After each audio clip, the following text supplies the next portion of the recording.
Answered in kind. 3. The electric covenant of consequence. There arise, cyclical and with weary inevitability, those conscripted, often unknowingly, into the labor of blasphemy, whose mouths become instruments not of benediction, but of bifurcation, who weaponize fragments of sacred language, stripped of marrow, sinew, and mercy, wielding them as cudgels against their own kin. They speak not from gnosis, but from desiccation, not from revelation, but from reactive terror clothed in borrowed sanctimony. They stand trembling at the precipice of their own unexamined interiority and mistake that vertigo for divine mandate. Such voices do not call forward the lost. They shout backward at the wounded. They address not the open-hearted seeker, but the imagined adversary conjured by fear's hallucinatory faculty.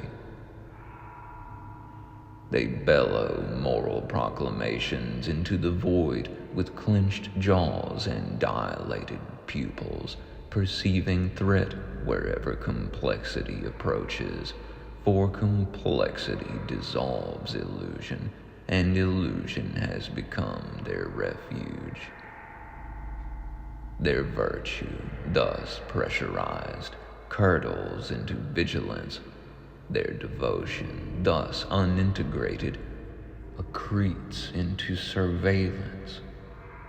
They roar with the timbre of authority, yet tremble beneath the sound, for fear, being an impoverished master, demands perpetual escalation to sustain its throne. And fear, unlike love, never rests. It narrows perception, constricts awareness, constrains compassion into pinpoints of brittle attention. Through such apertures, the world appears hostile, populated by phantasmal enemies projected outward to avoid the far more terrifying task of inward reckoning. For one cannot serve two masters without fracture, and fear, being antithetical to illumination, governs only by contraction. It binds the optic nerve of conscience, limiting the field of moral vision to that which can be controlled, punished, or expunged. Thus, the frightened mind externalizes its chaos, inventing antagonists to justify its perpetual alarm. Shame, unalchemized, ferments into hostility. Pain, unacknowledged, crystallizes into doctrine. Unwept grief ossifies into righteous indignation. And so they strike, always believing themselves defenders, reproducing the very violences once inflicted upon them, while narrating the cycle as salvation. They forget, selectively, mercifully to themselves, that they too were once recipients of grace. Forgiveness unremembered becomes a myth denied to others. Compassion unintegrated is reclassified as weakness. The lineage of harm continues uninterrupted, sanctified by slogans and absolved by crowds.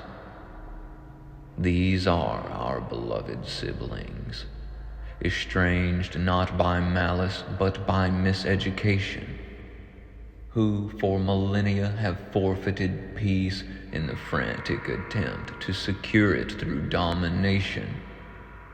They pursue tranquility through coercion, safety through exclusion, purity through eradication, never noticing that the adversary they hunt has been domiciled within their own unexamined psyche all along.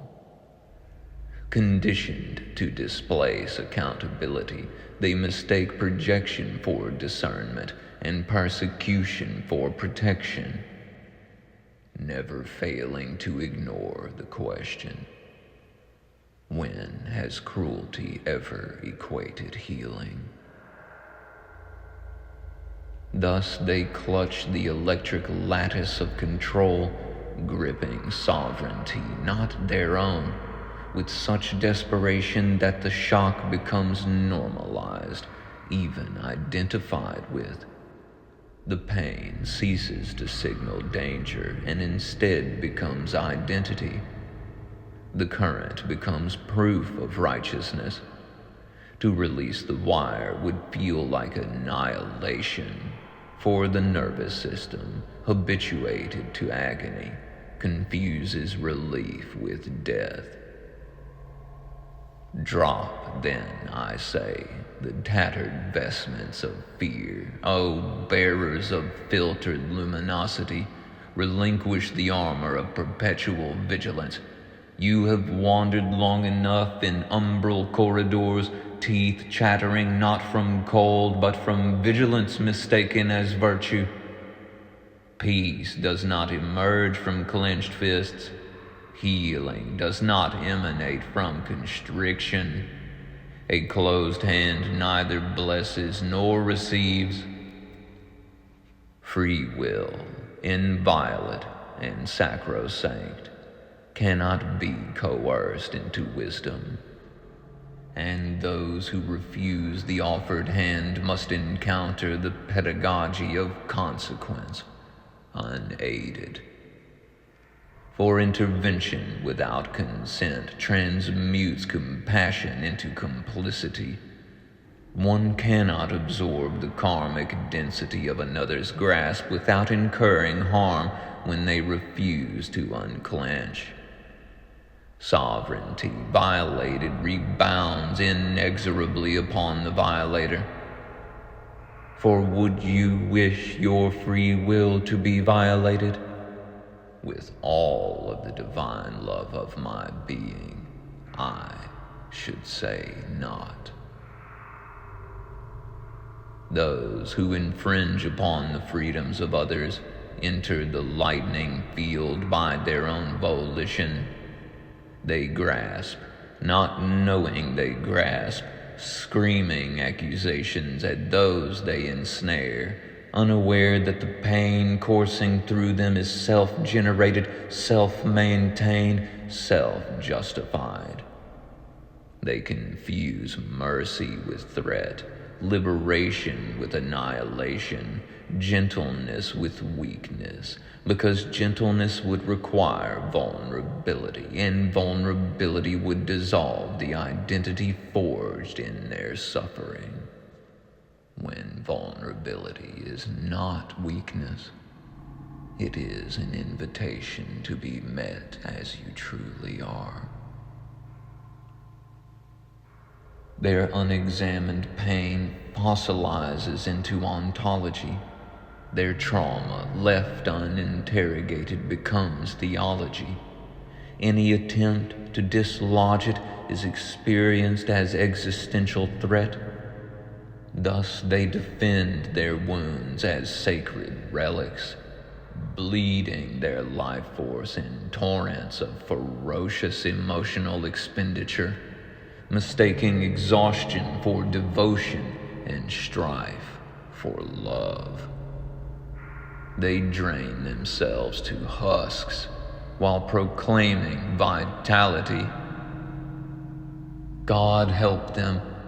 They were not given the tools to help themselves. But life does not cooperate with strangulation.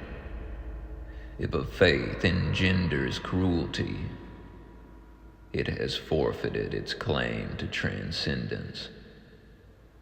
If devotion requires dehumanization, it has collapsed into parody. If belief necessitates the suffering of the innocent, it is no longer belief, but an idol carved from fear's residue. Truth does not need intimidation. Love does not need enforcement. Light does not demand blindness.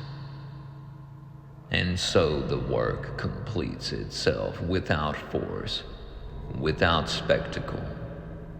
Those who will open their hands will receive. Those who will not must learn by friction with reality.